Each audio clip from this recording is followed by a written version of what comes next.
Ce soir, aux Nouvelles nationales d'APTN, après 2 ans, les Atikamekw de Manoane maintiennent toujours leur blocus sur la route menant à l'érablière de la famille Dubé. Ça va être pour mes enfants que je fais ça, moi aussi, là.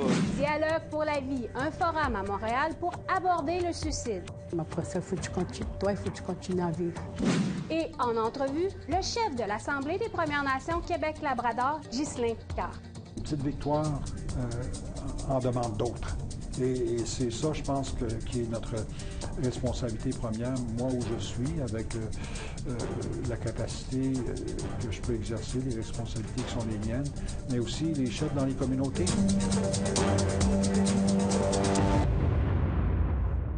Kwe, bonsoir. Je m'appelle Shushan Bacon et je vous souhaite la bienvenue aux Nouvelles nationales d'APTN.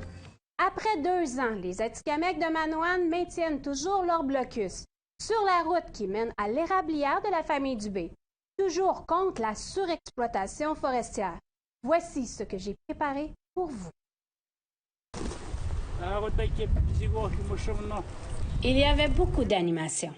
L'année dernière, dans le campement du kilomètre 60, à 30 minutes de route forestière au sud de la communauté de Manoane, érigée pour protester l'abattage non autorisé d'arbres dans l'érablière ancestrale de la famille Dubé, et de clarifier le lien traditionnel entre les Atikamekw, la forêt et la faune. C'est pour ça, quand on regarde ou quand on est dans la forêt, on est comme jamais tout seul. C'est parce que tous nos enfants se sont changés en arbre, en oiseau, des choses comme ça. 1 an plus tard, le camp est plus tranquille, mais toujours maintenu, protégé par quelques chiens et par quelques Atikamekw, dont Corrad Flamand. Il y a encore des activités coupe forestier qui se passent aux alentours, là. C'est juste en ce moment ici qu'on a commencé là, un bout de territoire. Mais les activités coupe forestier continuent encore. Puis c'est ça qu'on veut agrandir le blocus pour que ça s'arrête au complet dans les territoires, là. Cet Atikamekw est dans ce camp depuis le jour 1. Même si plusieurs ont retourné à leur routine, il tient à rester parce qu'il soutient la famille Dubé dans ce blocus. Ça va être pour mes enfants que je fais ça, moi aussi, là, puis leurs enfants, ainsi de suite, là. C'est pas pour moi que je fais ça, là. Alors que le Conseil des Atikamekw de Manoane a adopté un moratoire sur les coupes forestières le 22 février 2022, le chef Tipi Flamand du Conseil des Atikamekw de Manoane affirme que les familles participent dans les discussions avec le gouvernement du Québec afin de prendre le leadership sur le Nitaskinan, le territoire. Jusqu'à maintenant, il y a quand même, je dirais qu'il y a un peu de gain dans ces discussions-là, notamment sur les consultations où on consulte les chefs de territoire, les familles en amont, avant même d'envoyer des plans d'aménagement forestier aux compagnies forestières. Pour Jean-Roch Ottawa, représentant des chefs de territoire, les attentes sont grandes. Ce que les familles demandent, c'est un partage de la richesse qui se fait à partir des ressources forestières. C'est sûr que le gouvernement est campé sur ses positions, nous autres aussi. Mais un autre enjeu préoccupe les Atikamekw de Manoane, ces piles de bois coupées et immobiles. Qu'on doit faire rapidement, qu'on doit sensibiliser les familles qui sont touchées par ces secteurs-là, trouver des alternatives que le bois sorte, étant donné qu'on a un hiver très, très anormal. On est le 14 février aujourd'hui. Il faut prévoir que le bois sorte avant la fin mars. Par ailleurs, les gens sur le terrain ne sont pas très confiants concernant les discussions avec le gouvernement. Par la gouvernance, je pense que c'est un peu difficile pour nous faire une entente parce qu'ils ne nous comprennent pas, ils ne comprennent pas c'est quoi qu'on veut. Alors que Manoane a eu un changement dans son leadership, le Québec a également changé de ministre responsable du dossier sur les forêts après l'élection l'automne dernier. Le gouvernement n'a pas répondu à la demande de commentaires d'APTN avant la date limite. Mais au bord du chemin, au kilomètre 60, ces hommes continuent à maintenir le campement. Malgré l'hiver, souriants et déterminés, les gardiens du campement espèrent que les Atikamekw seront entendus. Shushan Bacon, Nouvelle nationale d'APTN, Manoane. Des milliers d'Autochtones ont voyagé vers Montréal à la mi-février pour un forum sur la prévention du suicide. Émilia Fournier s'est entretenue avec des animateurs d'ateliers afin de savoir comment les communautés peuvent s'entraider et s'aider eux-mêmes dans les moments difficiles. Avertissement. Le reportage qui suit aborde les sujets sensibles tels que le suicide et les pensionnats. Il y avait de joyeuses réunions et des discussions plus sombres à la première conférence de la Dialogue pour la vie en présentiel depuis la pandémie. J'ai dû réorganiser ma vie rendue au Lac-Simon. Micheline Anishinaabe est une conseillère de deuil de Lac-Simon et, malheureusement, elle a été très occupée ces derniers mois. Il y a eu une vague de suicides dans cette communauté Anishinaabe et dans sa communauté sœur de Kitsisakik en décembre et janvier. La Commission des droits de la personne du Québec enquête sur ces morts. On vient d'avoir un au mois de novembre-décembre, une jeune fille de 14 ans. Son atelier débordait d'Autochtones qui cherchaient à apprendre comment faire face à la perte. Comme le monde, ils sont venus me voir pour l'atelier, ils sont encore dans les dénis. Ils ne sont pas capables de faire les autres étapes. En tirant des leçons de ses expériences avec la perte de plusieurs de ses proches, elle a amené les participants à travers des 5 étapes du deuil adaptées aux réalités autochtones. J'ai surmonté les pertes et les deuils. Il inclut la réorganisation de sa vie et cherchant de l'aide des aînés et des psychologues dans la phase de transformation. Il faut que tu sois capable de dire oui, le parti, je m'ennuie. Mais après ça, il faut que tu continues à vivre. Parce que tu as d'autres gens qui ont besoin de toi. Moi, c'est comme ça que j'ai vu mes pertes et mes deuils. Kateri Osterreich de Kahnawake mène des ateliers pour aider à reconnaître les signes de suicide et aider ceux en détresse. Elle dit que la sensibilisation est clé pour la prévention de suicide. That if we start talking about mental health and learning how to do interventions of suicide, we help our youth understand that as adults we're safe people to talk to, and that we're not going to be judgmental about their reasons for suicide. That really is about keeping them alive. L'aîné Eli Lorne Bob de la nation Atikameksheng Anishinaabeg dans le nord de l'Ontario a mené un atelier sur l'importance des connaissances traditionnelles. Il dit que c'est important de prendre son temps en offrant de l'aide aux gens. Speaking about what's happening to us and what's happened to us, there is a healing. There is a destination. And it's a very for sure destination. And it gives you strength just to be able to even put it to words, put it to music, put it to the wind. Harry Snowboy est un guérisseur de la nation Cri de Chisasibi dans le nord-ouest du Québec. Il était présent à Dialogue pour la vie pour offrir ses services aux participants. Il dit que la conférence aide à la sensibilisation au suicide en identifiant les causes de la peine, telles que l'expérience vécue dans les pensionnats. Stop calling them schools. They were not schools. They were detention centers. It was kidnapping of a people, kidnapping of children from their homes. Schools do not have burial grounds. Snowboy dit que la guérison est un processus lent qui durera au-delà de son temps. You know, I tell my kids, I said, don't carry on my hurt. Don't carry on my trauma. Learn from my trauma, my hurt. Don't carry it, you know. Be better. Émilia Fournier, Nouvelle nationale d'APTN, Montréal. Nous vous invitons à nous suivre sur les réseaux sociaux. Vos commentaires, suggestions et questions sont les bienvenus. Retrouvez-nous sur Facebook au @nouvelle au pluriel APTN en un mot et sur Twitter @nouvelle au pluriel APTN. Après la pause, d'autres tombes anonymes découvertes sur l'ancien site du pensionnat de Port Alberni en Colombie-Britannique. Soyez là.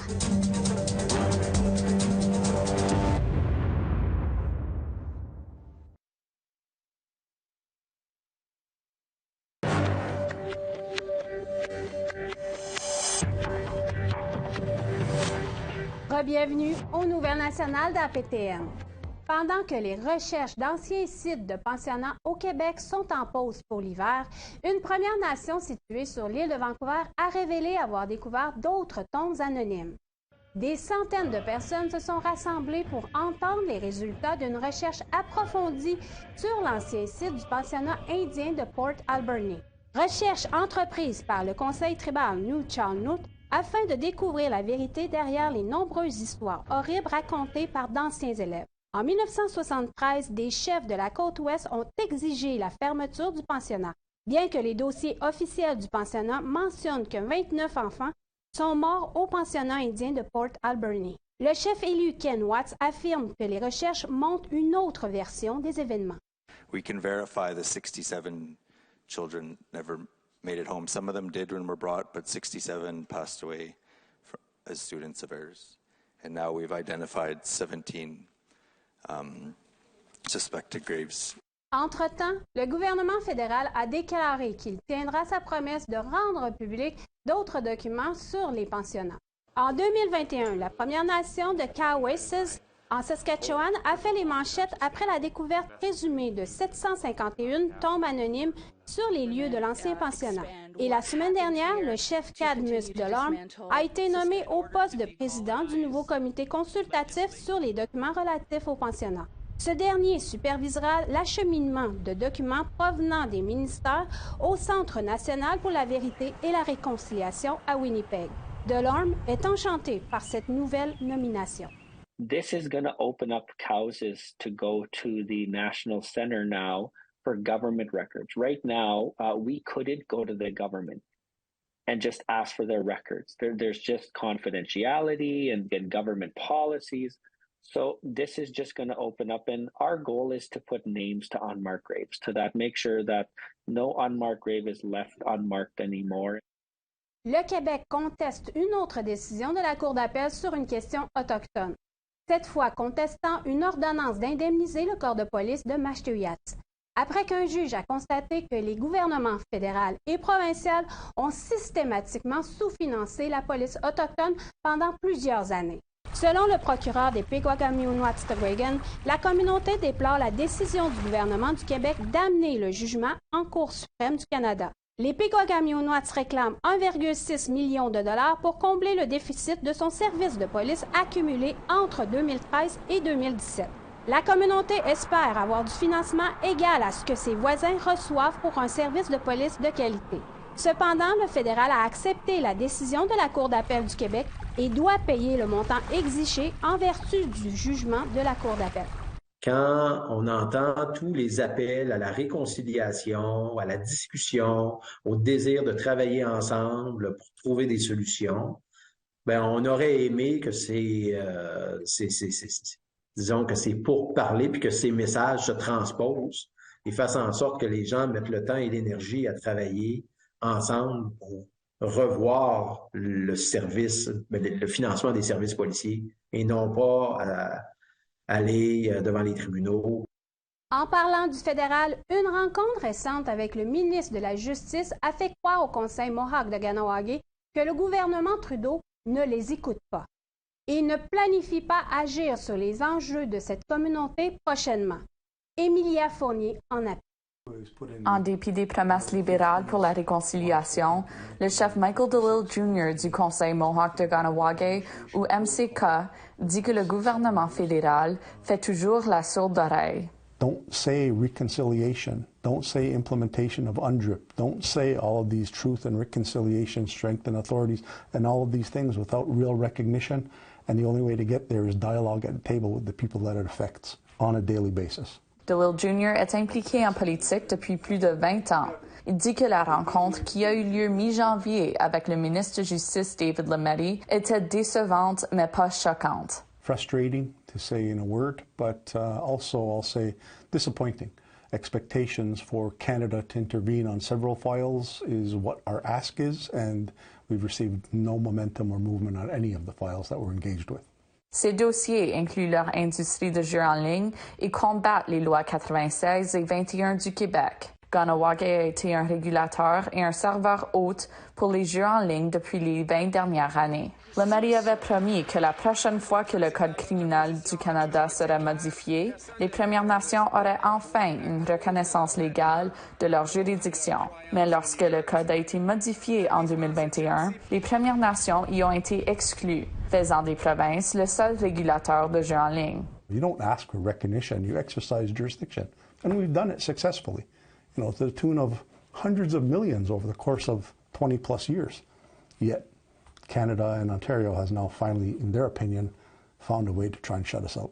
Ontario demande que MCK paye des taxes et s'inscrive avec la province, donc MCK poursuit l'Ontario en cours. We're really hanging by a thread here in terms of protecting the jurisdiction, and we're not giving up, thus the fight. À la rencontre cette année, DeLille Jr. dit que la mairie n'avait pas de plan pour assister MCK dans leur lutte pour la juridiction de jeux en ligne. If the Minister of Justice and Attorney General of Canada doesn't see fit to have dialogue or intervene at some point in time on some of these, like I said, in-your-face issues that are facing us today, how can we have faith moving forward in the implementation of UNDRIP? Le bureau de la mairie a refusé la demande d'entrevue ou de commentaire d'APTN.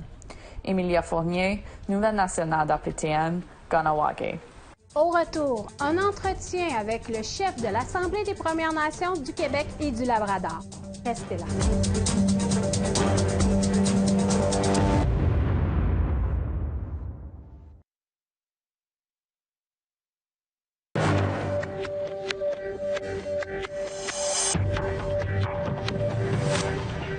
Bienvenue aux Nouvelles nationales d'APTN. L'actualité autochtone bouge rapidement au Québec jusqu'en Cour suprême du Canada. Demandant à Ghislain Picard, chef de l'Assemblée des Premières Nations du Québec et du Labrador, d'être alerte à tout moment. Nous avons reçu Chef Picard dans notre studio plus tôt cette semaine. Le voici. Oui, nous disons Ghislain Picard. Oui, Chouchan. Bienvenue aux Nouvelles nationales d'APTN. Merci de me recevoir.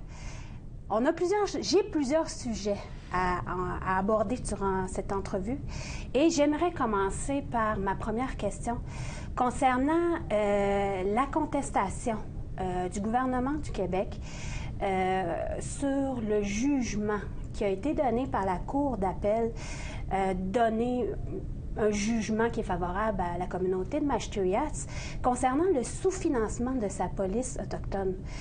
Qu'est-ce que vous en pensez? Ben, pour moi, ce n'est pas surprenant que le Québec adapte cette position-là. C'est ce qu'on voit là comme tendance depuis C-92. En même temps, c'est sûr que collectivement, les Premières Nations visent beaucoup plus que ça. Oui, il y a une importance que les niveaux de financement soient comparables avec ce qui existe ailleurs. Pourquoi nos policiers seraient sous-financés par rapport à la Sûreté du Québec, police municipale, police fédérale? Mais il y a aussi une question où le Québec, j'en suis sûr, veut faire valoir que les seuls décideurs, là, c'est le Québec et le gouvernement fédéral. Et c'est exactement ce qu'on voit comme pratique depuis que le programme fédéral existe au début des années 90, où finalement les communautés se retrouvent à la merci d'une décision qui est prise par les deux gouvernements, alors qu'elles sont parties à la négociation pour déterminer le budget. On verra ce que ça va donner, mais entièrement confiant que la décision de la Cour d'appel du Québec va être retenue comme étant plus que légitime. Et il reviendra au gouvernement, les deux gouvernements, de corriger un peu ce manquement. Donc, le verdict de la Cour d'appel en décembre 2022 était une joie de courte durée, mettons? Oui, ben, en fait, je comprends aussi que ici, même si le gouvernement fédéral ne posera pas le même geste que le Québec, il n'en demeure pas moins que le gouvernement fédéral devrait aussi assumer sa responsabilité, essayer de faire valoir le fait que les requêtes, les demandes de la communauté de Mashtuyas dans ce cas-ci sont plus que légitimes. Mais il y a des couloirs de communication où on est absent. Fédéral, provincial, c'est beaucoup ça. C'est les deux gouvernements. Alors que dans le cas des services policiers, c'est vraiment trois gouvernements. qui sont à la table et je sais pertinemment que le Québec ne voit pas la présence des Premières Nations comme étant essentielle dans le processus, parce que on n'est pas des gouvernements pour eux. Les seuls gouvernements légitimes, c'est le Québec et le Canada. Malgré que les communautés sont souveraines. Oui, bien ça, c'est une position politique qui est véhiculée par les communautés depuis, ça ne date pas d'hier. Mais c'est de toute évidence, c'est exactement là où on frappe un mur quand il s'agit du Québec. Autre sujet que j'aimerais aborder, c'est la loi C-92 qui est à la Cour suprême aussi. Vous en êtes rendu où? Elle en est rendue où, cette poursuite-là, à la Cour suprême? Bien, on est en attente d'une décision de la Cour suprême. Toutes les parties ont fait valoir leurs arguments en début décembre 2022. Je dirais, Marco, c'est pas tout le monde qui a été entendu, le temps était extrêmement restreint. Même nous, on jugeait qu'on n'avait pas eu assez de temps, je pense à peine 5 à 10 minutes là, pour déposer et faire la démonstration de nos arguments. Malgré qu'il y ait eu, je pense, au-delà d'une trentaine de requêtes pour intervenir. Mais on demeure quand même extrêmement confiant que la Cour suprême va pencher à notre faveur, surtout lorsqu'on lit les arguments du Québec. Mais là, on est devant le processus là, sur lequel on n'a pas de contrôle. Je pense qu'en général, une décision de la Cour suprême peut sortir dans une période entre 6 à 12 mois. Donc, on est en attente essentiellement. Y a-t-il des moments où vous êtes découragé? On peut pas. Tout ce qui se fait, ce qui se dit. On ne peut pas baisser les bras. On ne peut pas baisser les bras, on ne peut pas se permettre de baisser les bras. Je suis extrêmement triste lorsqu'on a vu au cours des 2 dernières semaines une communauté de suicides. Je ne mettrai pas de nom à ça, là, mais je pense que c'est aussi ces drames tragiques nous servent aussi de rappel sur exactement ce que je disais un peu plus tôt. Là, on ne peut pas se permettre de s'asseoir sur nos lauriers parce que une petite victoire en demande d'autres.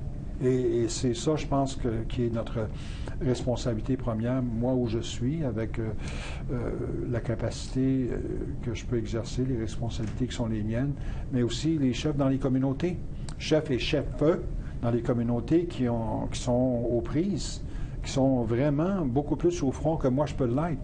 Donc, notre contribution à nous, c'est vraiment de leur venir en soutien. Donc, découragé, non. Impuissant, sans doute, devant certaines situations. Puis ça, c'est je dirais, un réflexe humain, devant certains drames donc, qui affligent nos communautés. Mais je pense pas qu'on puisse se permettre de prendre du recul. Ça devrait nous animer davantage. Ça devrait justement contribuer à interpeller de façon un peu plus concrète les gouvernements aussi autour de nous pour qu'on puisse jouir de l'appui et de l'assistance dont on a besoin, des fois, les communautés surtout.